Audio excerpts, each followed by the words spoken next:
smiling behemoths of drag racing. In the first matchup, Gary Dencham, last year's champion, having all kinds of problems, qualified number 7, goes against Jim Murphy out of Santa Rosa, California, in the near lane, the Holy Smoke car. Murphy, the number 3 qualifier, and he's got Dencham nailed all the way. As Dencham goes up in smoke, Jim Murphy takes the win, turning a 5.65 to Dencham's up in smoke 7.15 ET. In the next matchup, it was Mark Sievers out of Rialto, California, qualifying number 2, taking on Jim Dunn out of Long Beach, California, the number 6 qualifier. Off the line, it is Sievers, and it is Sievers all the way. The Rialto, California racer wins it, turning a 5.80 to Jim Dunn's losing 5.85. Next, it was Dave Benjamin out of Bellevue, Washington, qualified on the bottom of the ladder, number 8, taking on the number 4 qualifier, Wally Giavia out of Hayward, California. Giavia and Benjamin at the starting line. It is Giavia all the way as Benjamin has trouble right off the starting line. Giavia wins it, turning a 5.67 to Benjamin's losing 5.92. Giavia will go on into the semifinals. Undoubtedly, the crowd favorite was Tom the Mongoose McEwen out of Fountain Valley, California. He qualified number 5 and has to take on the number 1 qualifier, Wyatt Radke out of Chicago, Illinois, in the near lane. McEwen needs Wyatt Radke to make a mistake to win. And right there, Radke makes it. Too much power, goes up in smoke. McEwen wins it. A 5.90, 251 mile an hour speed. He'll go into the semifinals. Well, can he do it twice in a row? We're about to find out. Here's Tom McEwen back in the semifinals, having to take on Jim Murphy in the Holy Smoke car with a tremendous burnout. McEwen has a handicap. That handicap is his car is about 500 pounds heavier and not quite as aerodynamically designed as the later model funny cars are. Now, what's going to happen is that McEwen's hoping for a little bit of a slippery track, or for Jim Murphy in the Holy Smoke car, the high race fans salute, to make a mistake. I don't know if Murphy's going to make that mistake or not because he's tough. Qualified number 3 in the field out of Santa Rosa, California, against the Goose. Tom the Mongoose McEwen, 57 Chevrolet out of Fountain Valley, California. Hoping again that Jim Murphy will either overstage, maybe have a mechanical problem, or maybe he can catch a little bit of a slippery track, and the heavy-weighted car of the Goose will win that if that happens. We got a problem, it looks like, on the starting line on Jim Murphy's car. They've lifted the body, inspecting it at the last minute. Now they see something leaking from underneath. Watch what happens here. Here's an example of 2 things. Quick thinking by crew members and sportsmanship by the Goose, Tom the Mongoose McEwen. All of a sudden, the crew members and the starter notice there is something leaking from underneath Jim Murphy's car. They look down underneath it. They're both about ready to run. Now watch what happens. Wait a minute. Back him off. National Event Director Jim Tice backs him off the line. He says, look, underneath Jim Murphy's car, it's leaking fuel. Now, the crew comes out to wipe up the puddle of fuel on the track to keep it from affecting the traction off the starting line. In the meantime, they've got to fix that fuel leak so there's no fire in Murphy's car, or indeed it will be called the Holy Smoke for more than one reason. They raise the body. Meantime, the Goose is waiting in lane number 2. Get underneath the crescent wrench, tighten her down. You can see the fuel dripping underneath the car. They get the leak stopped. They put down the top. The Goose is still waiting. Now Jim Murphy in the Holy Smoke car, Santa Rosa, California, comes in and finally stages. They're gone, and Jim Murphy takes the win. Murphy wins it in the Holy Smoke, turning a 245 mile an hour speed at a 5.52. McEwen had to let up, turning a disappointing 7.17 at 131 miles an hour. Now it's Wally Giavia taking on Mark Sievers. Giavia near lane out of Hayward, California. Sievers far lane out of Rialto, California. Giavia, the first one to stage. Lights are green, and it's going to be Mark Sievers for the win. A 5.71 to Giavia's losing 5.86. That sets up a final race between Mark Sievers and Jim Murphy that never was. Due to the rainfall, due to previous contractual commitments and broken parts, the winner was decided by virtue of the lowest ET round previous. Jim Murphy out of 5.52 with 245 miles an hour, the winner.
VOL Season 2.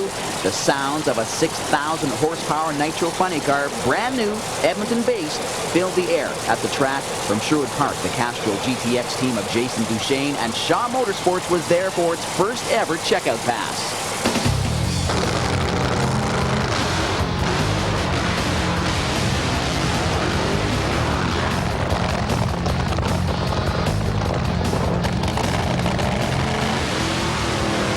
Tonight, we're hoping for a record-setting. Probably disappointed with that first run ever down the racetrack here, but then again, you can't be too careful either. No, you can't.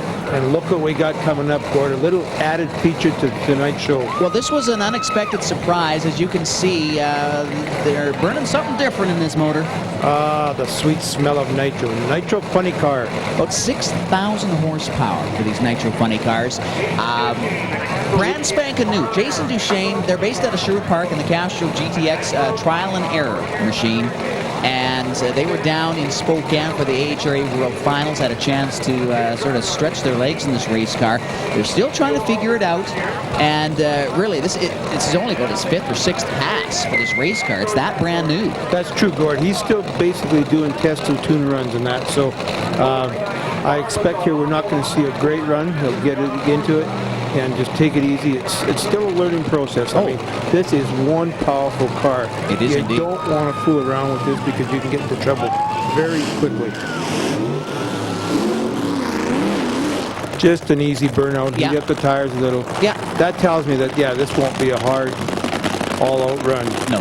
Again, Jason is still trying to get his license, so he's got a little way to go here to get down to the level where he's got to get the EP down to, into the low 540, I believe it is. And he's just taking it nice and easy, which is the way you should. You don't want to rush this. Well, it definitely helps when you have the racetrack in your own backyard to, I guess, practice on.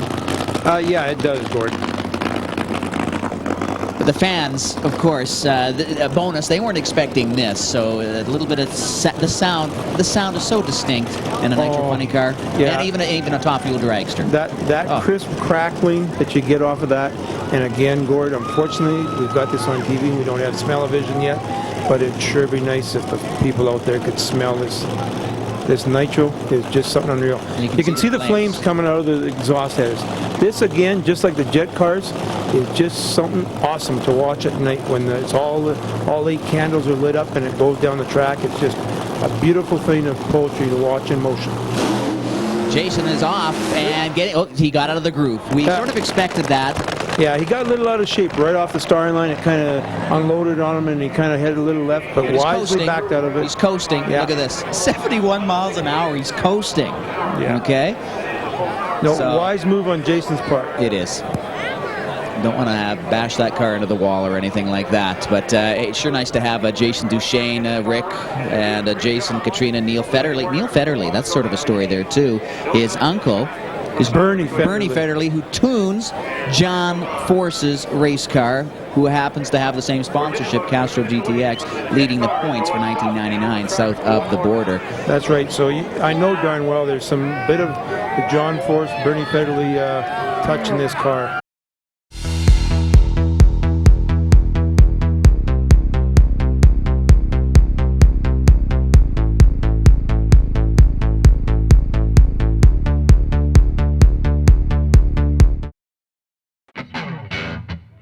How the drama of these championship chases just sucks you in. We've got nothing at stake, and yet you're emotionally wrung out when it's all done. What a ride. Ormsby has red-lighted. He has left too soon. The championship is Joe Amato's.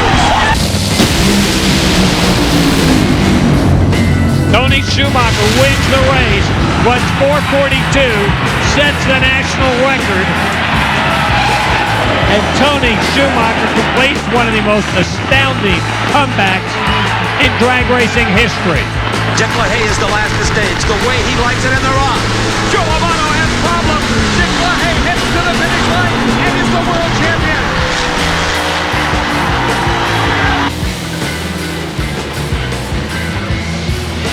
Taylor gets way over by the wall, and she gets up on her side. She got the chutes out, straightened the car out, and it is sliding on its side Taylor Vedder goes for a wild ride. Her wind light is on. Corey Mack, and they're all in.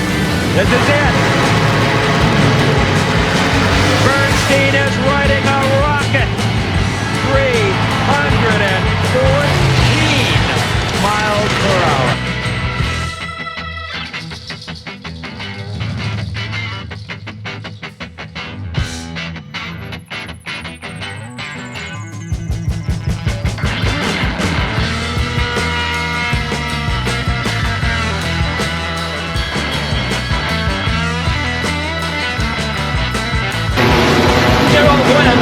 Too soon, he is disqualified. Gary Ormsby will be the top fuel champion. Joe Amaro just uttered disgust. Jerry's bike shuts off. Andrew Hines is the champion of Pro Stock Motorcycle. Gianna Salinas gets her first victory, and the wildest day in the history of this category is finally complete.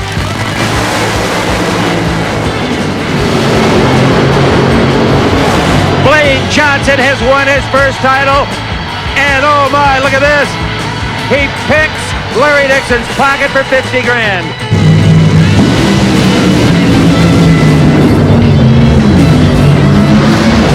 So win like the Tony Pedregon. The championship is over. For the first time in 13 years, Team Force is defeated.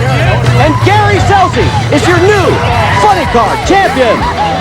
He is picking up speed, even though the parachutes are out. He is going into the sand trap.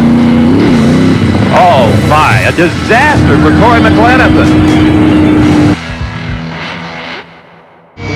It's a beautiful autumn afternoon in Southern California as we're alongside the San Gabriel Mountains for the final event of the National Hot Rod Association season.